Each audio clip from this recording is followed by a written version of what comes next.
മഹാകുംഭമേളയിലേക്ക് വിശ്വാസികൾ ഭക്തരൊക്കെയും ഒഴുകിയെത്തുന്ന സമയമാണ്.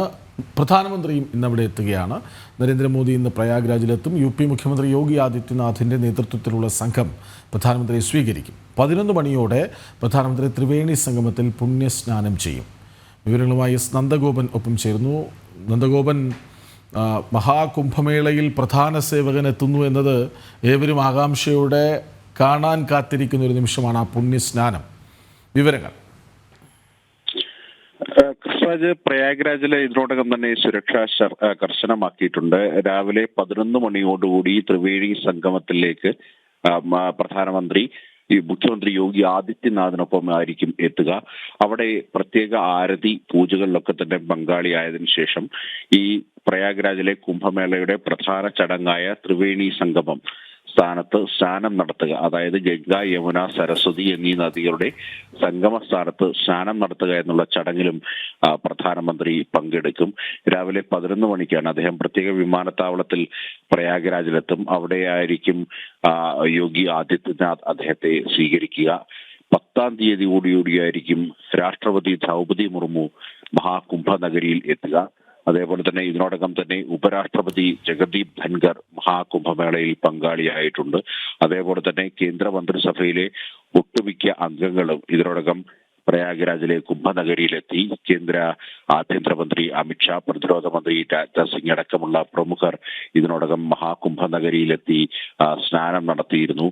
ഇന്നലെ വളരെ പ്രമുഖരായിട്ടുള്ള ഭൂട്ടാൻ രാജാവ് ജിഗ്മേ വാങ്ചുക് ഇന്നലെ ത്രിവേണി സംഗമത്തിലെത്തി സ്നാനം നടത്തി പ്രത്യേക പൂജകളിലും മറ്റും പങ്കെടുത്തിരുന്നു. അദ്ദേഹം അവിടുത്തെ ക്ഷേത്രങ്ങളിലും സന്ദർശിച്ച ശേഷമാണ് മടങ്ങിയത്. പ്രധാനമന്ത്രി നരേന്ദ്രമോദിയുടെ ക്ഷണപ്രകാരം അദ്ദേഹം ഈ കുംഭമേളയിൽ പങ്കെടുക്കുവാൻ വേണ്ടിയാണ് ഭൂട്ടാനിൽ നിന്നും പ്രത്യേകമായി എത്തിയത്. ഇങ്ങനെ വളരെ പ്രമുഖരായിട്ടുള്ള വ്യക്തികളും സാധാരണ ജനങ്ങളും വന്ന് ഒന്നിക്കുന്ന ഒരു സംഗമ ഭൂമി കൂടിയാണ് പ്രയാഗ്രാജിലെ മഹാകുംഭനഗരി എന്നുള്ളതാണ് പ്രത്യേകത. അണമുറിയാതെയുള്ള ഭക്തജന പ്രവാഹമാണ്. അതേസമയം തന്നെ കൃത്യമായ സുരക്ഷാ ക്രമീകരണങ്ങളും മറ്റും ഒരുക്കിയിട്ടുള്ളതിനാൽ ഭക്തർക്ക് വലിയ പ്രയാസമില്ലാതെ ഈ ത്രിവേണി സംഗമത്തിലെത്തി അല്ലെങ്കിൽ ഈ സംഗം ഘാട്ടിലെത്തി അവിടെ സ്നാനം നടത്തുവാനും അതിനുശേഷം ഈ നാഗസന്യാസിമാരെ മറ്റും കാണുവാനുള്ള അവസരം ഉണ്ടാകുന്നുണ്ട്. വലിയ തിരക്ക് ഇപ്പോൾ അവിടെ അനുഭവപ്പെടുന്നില്ല. നമുക്കറിയാം, കഴിഞ്ഞ ആഴ്ചയുണ്ടായ ഒരു ദുരന്തത്തിന്റെ പശ്ചാത്തലത്തിൽ അവിടെ സുരക്ഷാ ക്രമീകരണങ്ങൾ കൂടുതൽ വർദ്ധിപ്പിച്ചിട്ടുണ്ട്. ജനങ്ങൾക്ക് അവിടെ എത്തുന്ന തീർത്ഥാടകർക്ക് വേണ്ട ക്രമീകരണങ്ങൾ കൃത്യമായി തന്നെ ഒരുക്കിയിട്ടുണ്ട്. ആവശ്യത്തിലധികം പോലീസിനെയും അവിടെ വിന്യസിച്ചു ഇത്തരം സുരക്ഷാ നടപടികൾ കർശനമാക്കിയിട്ടുണ്ട്. ഇതിന് പുറമെയാണ് ഇപ്പോൾ കൂടുതൽ ഈ പ്രധാനമന്ത്രി കൂടി വരുന്ന ഒരു പശ്ചാത്തലത്തിൽ ഇപ്പോൾ പ്രയാഗ്രാജിലേക്ക് കൂടുതൽ സേനാ വിഭാഗങ്ങളെ വിന്യസിച്ച് സുരക്ഷ കർശനമാക്കിയിരിക്കുന്നത്. ഇതിനോടകം തന്നെ ഏതാണ്ട് 35 കോടി തീർത്ഥാടകർ കുംഭമേളയിൽ പങ്കാളിയായി എന്നുള്ളതാണ് ഉത്തർപ്രദേശ് സർക്കാർ നൽകുന്ന ഔദ്യോഗിക കണക്കുകൾ.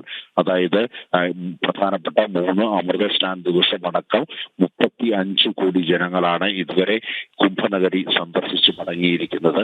26-ാം തീയതി ശിവരാത്രി ദിനത്തോടു കൂടിയാണ് ഈ മഹാകുംഭമേള സമാപിക്കുന്നത്. 45 ദിവസം നീണ്ടു നിൽക്കുന്ന മഹാകുംഭമേളയിൽ ഏതാണ്ട് 45 കോടി തീർത്ഥാടകർ പങ്കാളികളാകുമെന്നുള്ളതാണ് ഉത്തർപ്രദേശ് സർക്കാർ കണക്ക് കൂട്ടുന്നത്. പ്രധാനമന്ത്രി ഇന്ന് കുംഭമേളയിൽ പോവുകയാണ്. ത്രിവേണി സംഗമത്തിൽ പുണ്യസ്നാനം ചെയ്യും. കനത്ത സുരക്ഷയാണ്. അതെ, രാവിലെ 11 മണിക്കാണ് ആ സമയം പറഞ്ഞിരിക്കുന്നത്. അപ്പം വലിയൊരു തീർത്ഥാടക ഒഴുക്ക് തന്നെ അവിടേക്ക് എത്തുന്നു. 35 കോടിയിലധികം ഭക്തർ ഇതുവരെ എത്തിച്ചേർന്നു എന്നാണ് ഉത്തർപ്രദേശ് സർക്കാരിൻ്റെ കണക്കുകളൊക്കെ തന്നെ സൂചിപ്പിക്കുന്നത്. നന്ദഗോപനാണ് വിവരങ്ങൾ നൽകിയത്.